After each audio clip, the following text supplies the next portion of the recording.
Friends, आज से हम शुरू करेंगे क्लास 12th का next lesson, that is electric potential and capacitance. तो ये चैप्टर दो मेन पार्ट्स में बटा है, इलेक्ट्रिक पोटेंशियल एंड कैपेसिटेंस। तो फर्स्ट पार्ट में हम लोग इलेक्ट्रिक पोटेंशियल को ही सिर्फ स्टडी करेंगे। अब आइए बात करें इलेक्ट्रिक पोटेंशियल क्या होता है। डेफिनेशन नहीं, सबसे पहले इसकी फिजिक्स समझिए कि इलेक्ट्रिक पोटेंशियल का सेंस क्या है। डेफिनेशन नहीं, डेफिनेशन तो बाद में आएगी। बच्चों, इससे पहले वाले लेसन को जब हमने पढ़ा था तो उस लेसन में इलेक्ट्रिक फ्लक्स की बात करी थी हमने, जिस इलेक्ट्रिक फ्लक्स के दम पर बाद में गॉस थ्योरम लिखा गया और उस गॉस थ्योरम की सहायता से किसी पॉइंट पर इलेक्ट्रिक फील्ड की वैल्यू इजीली कैलकुलेट हो रही थी। किसी पॉइंट पर इलेक्ट्रिक फील्ड को हम लोग आसानी से समझ पा रहे थे। तो जो इलेक्ट्रिक फ्लक्स का कॉन्सेप्ट इंट्रोड्यूस किया गया, उसकी सहायता से हमें इलेक्ट्रिक फील्ड ही समझे बाद में जाकर के। ठीक वैसे ही पोटेंशियल एक नया चश्मा है जिसकी सहायता से हम लोग फाइनली इलेक्ट्रिक फील्ड को ही देखेंगे। फ्लक्स की सहायता से इलेक्ट्रिक फील्ड देखी गई थी इससे पहले वाले चैप्टर में। इस चैप्टर में पोटेंशियल की सहायता से किसी पॉइंट पर इलेक्ट्रिक फील्ड की वैल्यू को हम लोग देखेंगे। अब एक बड़ा सवाल यह उठता है कि इलेक्ट्रिक फील्ड को देखने के लिए हम लोग अपना चश्मा बार बार चेंज क्यों कर रहे हैं। कभी इलेक्ट्रिक फ्लक्स का चश्मा लगाया इलेक्ट्रिक फील्ड को देखने के लिए, और अब हम लोग पोटेंशियल का चश्मा लगाने जा रहे हैं इलेक्ट्रिक फील्ड को देखने के लिए। एक नन्हे मासूम से इलेक्ट्रिक फील्ड को देखने के लिए अलग अलग चश्मे क्यों यूज किए जा रहे हैं। बच्चों, अलग अलग चश्मों से इलेक्ट्रिक फील्ड की अलग अलग हरकतों को आप देख सकते हैं। इससे पहले वाले चैप्टर में याद करिए, जब फ्लक्स का चश्मा लगाया था तो इलेक्ट्रिक फील्ड के बारे में सिर्फ यह पता चल पा रहा था कि इलेक्ट्रिक फील्ड कहां पर स्ट्रांग होगी, कितनी इंटेंसिटी की होगी और कहां पर वीक होगी। बट अब जो पोटेंशियल नाम का चश्मा लगाया है, उससे हम लोग इलेक्ट्रिक फील्ड की हरकत भी चेक कर सकते हैं कि ये इलेक्ट्रिक फील्ड कौन कौन सा गुल खिला सकता है और उस गुल का हम लोग डेली लाइफ में क्या यूज कर सकते हैं। मोरेवर, इलेक्ट्रिक फील्ड का जो एनर्जी का कॉन्सेप्ट है, इलेक्ट्रिक फील्ड जो एनर्जी पैदा कर सकती है, उस एनर्जी के एंगल को समझने की कोशिश करेंगे इस पोटेंशियल के चश्मे से। इससे पहले अगर आपको याद आ रहा होगा क्लास 11th में, तो किसी ऑब्जेक्ट के मोशन को हम लोग दो तरीके से देखते थे। एक तो Newton's laws of motion use करके किसी ऑब्जेक्ट के मोशन को समझा जा सकता था, और दूसरा एनर्जी कंजर्वेशन लॉ लगा करके एनर्जी के कॉन्सेप्ट को यूज करके भी किसी ऑब्जेक्ट के मोशन को समझा जा सकता था। ठीक वैसे ही यहां पर भी एनर्जी के कॉन्सेप्ट को यूज करके या इलेक्ट्रिक फील्ड कितनी एनर्जी पैदा कर सकती है, उस एनर्जी के एंगल को देखेंगे। इलेक्ट्रिक फील्ड की एनर्जी के एंगल को हम लोग देखेंगे। इलेक्ट्रिक फील्ड में भी एनर्जी होती है क्या? बिल्कुल होती है। एनर्जी किसको कहते हैं? अगर किसी भी एजेंसी में वर्क करने की एबिलिटी है, then that ability is called energy. तो जरा चेक करते हैं कि इलेक्ट्रिक फील्ड में वर्क करने की एबिलिटी है या नहीं। तो चलिए देखिए, जैसे मान लीजिए कि यहां पर कोई सोर्स चार्ज रखा है कैपिटल क्यू, यहां कोई पॉजिटिवली चार्ज पार्टिकल को हमने रख दिया और उससे कुछ डिस्टेंस पर एक टेस्ट चार्ज रखा है क्यू नॉट। इस सोर्स चार्ज के द्वारा जो इलेक्ट्रिक फील्ड प्रोड्यूस होगा आउटवर्ड डायरेक्शन में। तो अगर आपने इस इलेक्ट्रिक फील्ड के अंदर किसी पॉइंट पर टेस्ट चार्ज रख दिया, तो क्या यह टेस्ट चार्ज यहीं पे रह जाएगा? इसका जवाब है निश्चित ही नहीं रहेगा। यहां पर यह इलेक्ट्रिक फील्ड इस टेस्ट चार्ज पर फोर्स लगाएगी, और किस डायरेक्शन में? इस डायरेक्शन में। जो इलेक्ट्रिक फील्ड की डायरेक्शन होती है वही फोर्स की डायरेक्शन होती है, और उस फोर्स के कारण ये चार्ज पार्टिकल, ये टेस्ट चार्ज डिस्प्लेस्ड हो जाएगा। तो इस चार्ज को डिस्प्लेस्ड किसने किया? इसका आंसर है इलेक्ट्रिक फील्ड ने किया। यानी कि इलेक्ट्रिक फील्ड ने वर्क कर दिया, यानी इलेक्ट्रिक फील्ड के पास एनर्जी है, वर्क करने की एबिलिटी ही एनर्जी कहलाती है। इलेक्ट्रिक फील्ड इस चार्ज पार्टिकल पे वर्क कर पा रहा है, यानी कि इलेक्ट्रिक फील्ड के पास एनर्जी है। और इसी एनर्जी को और क्लियर तरीके से पढ़ना है हमको पोटेंशियल टॉपिक में। अब इलेक्ट्रिक फील्ड के एनर्जी वाले नेचर को और डिटेल में देखा जाए। इस बात को समझने के लिए आप कोई इलेक्ट्रिक फील्ड मान लीजिए,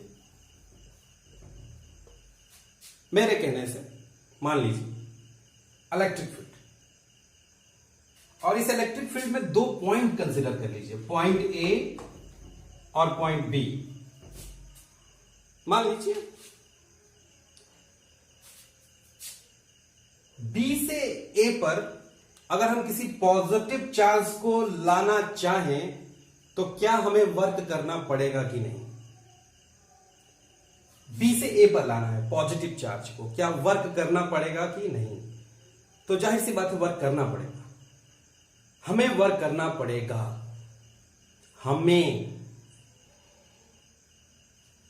बी से ए तक लाने के लिए हमें वर्क इसलिए करना पड़ेगा क्योंकि जैसे ही मान लीजिए कोई यहां पर पॉजिटिव टेस्ट चार्ज रखा हुआ है Q नॉट, इस Q नॉट पर फोर्स ये इलेक्ट्रिक फील्ड किस डायरेक्शन में लगा रहा होगा?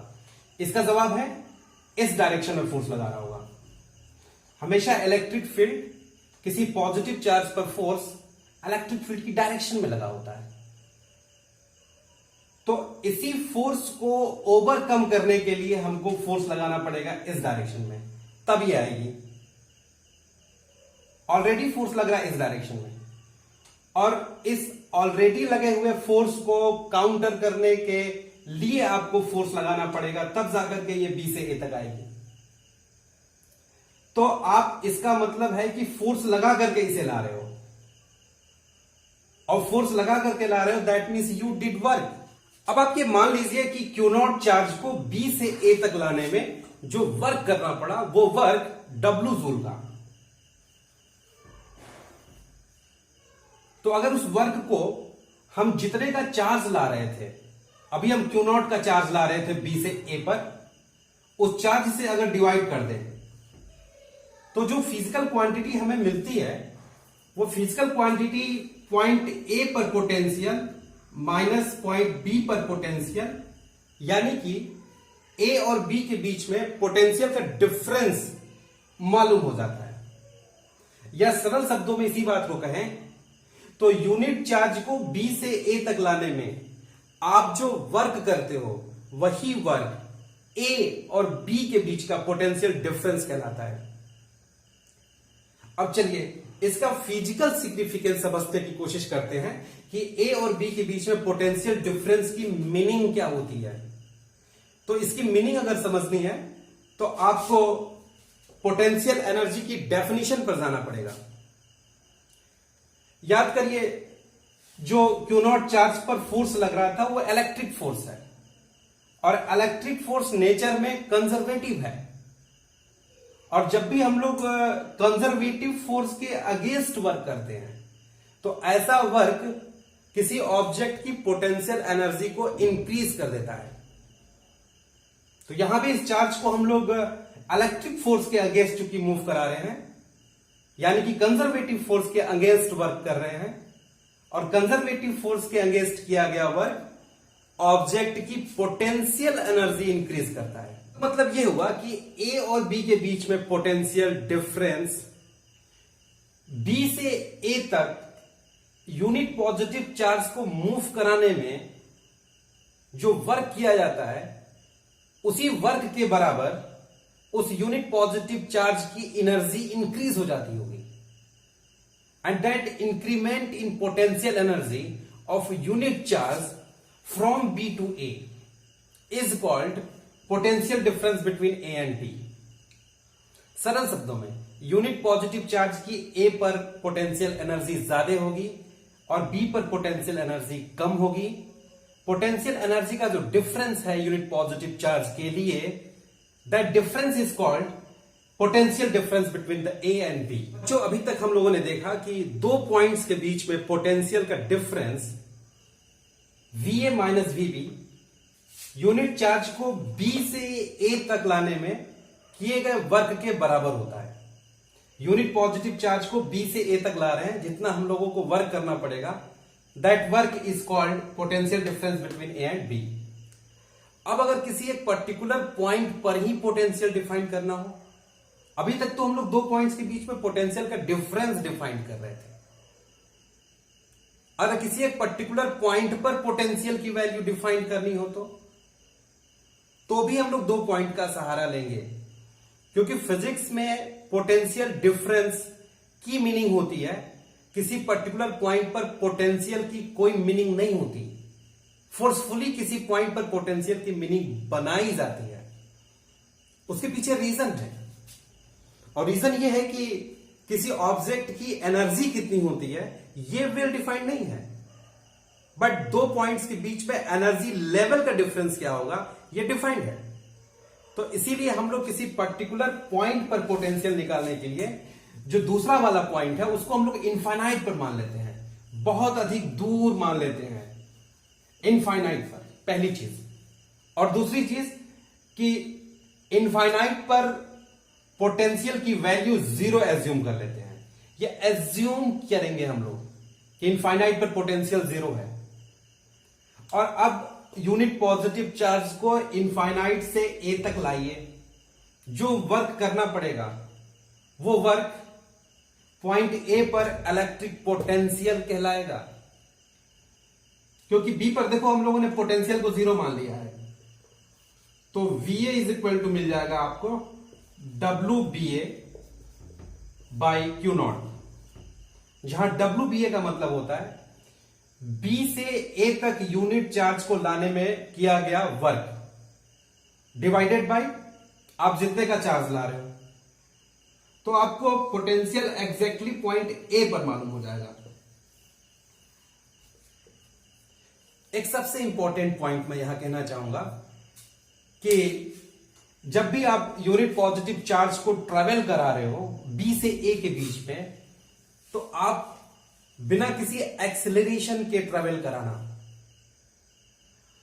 आज के वीडियो का सबसे इंपॉर्टेंट पॉइंट है बिना किसी एक्सेलरेशन के ट्रेवल कराना, यानी कि इलेक्ट्रिक फोर्स जितना लग रहा है आप उतना ही फोर्स अपोजिट डायरेक्शन में लगाइएगा, जिससे कि उस पर नेट फोर्स जीरो हो और वो एक्सेलरेट ना हो। बिना उसकी काइनेटिक एनर्जी को बढ़ाए लाना है, बिना एक्सेलरेट कराए लाना है। ऐसा आप करेंगे और पोटेंशियल को डिफाइन करेंगे, तब जाकर के आप पोटेंशियल और इलेक्ट्रिक फील्ड के बीच में रिलेशन एस्टेब्लिश कर पाएंगे। अगर आप चार्ज को एक्सेलरेट करते हुए लाए हो और पोटेंशियल को डिफाइन कर दिए हो, तो आप कभी भी इलेक्ट्रिक फील्ड और पोटेंशियल के बीच में रिलेशन एस्टेब्लिश नहीं कर सकते।